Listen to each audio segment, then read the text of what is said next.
ایک ہندوستان سے آیا تھا شخص، اس نے آ کے امام سے کہا کہ میں مناظرہ کرنا چاہتا ہوں۔ امام نے کہا کس بات کا مناظرہ؟ اس نے کہا میں ہندوستان سے آیا ہوں تیرے علم کے قصے سن کے، کہ مدینے میں ایک شخص ہے جو ممبر پہ بیٹھ کے ہر علم پہ بات کر رہا ہے۔ اس نے کہا چل میں تجھ سے پوچھتا ہوں، تو مجھے سوالوں کے جواب دے۔ امام نے کہا کون سے؟ اس نے کہا مجھے بتا کہ انسان کی اس بیماری کا علاج کیا ہے، اس بیماری کا علاج۔ امام سارے سوالوں کو جواب دیتے رہے۔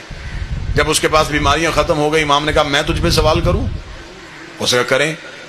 امام نے کہا اچھا چل تو مجھے بتا، انسان کی پیشانی میں لکیریں کیوں ہوتی ہیں؟ تو مجھے بتا سر پہ بال کیوں ہوتے ہیں؟ تو مجھے بتا آنکھ گول کیوں نہیں ہوتی؟ تو مجھے بتا نتنے نیچے کی طرف کیوں ہوتے ہیں؟ تو مجھے بتا کوہنی پیچھے کی طرف کیوں مڑتی ہے؟ تو مجھے بتا کہ پاؤں کے تلوے میں یہ خلا کیوں ہوتا ہے؟ اس نے کہا یہ میں کیسے بتا سکتا ہوں؟ امام نے کہا تو نہیں بتا سکتا، ہم بتائیں؟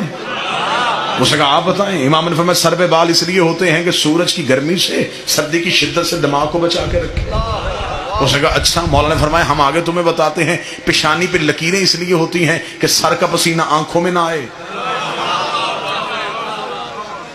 اس نے کہا یہ آنکھ کا آنسو نمکین کیوں ہوتا ہے؟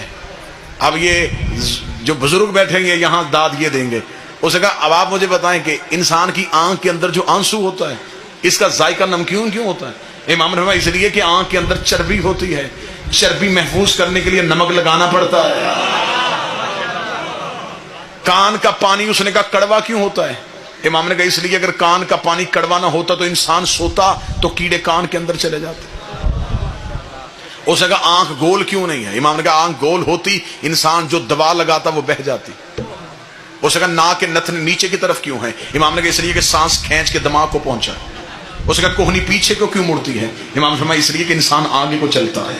اس نے کہا ہتھیلی پہ بال کیوں نہیں ہوتے؟ فرمایا اس لیے کہ انسان چھو کے کسی چیز کو پہچان سکے۔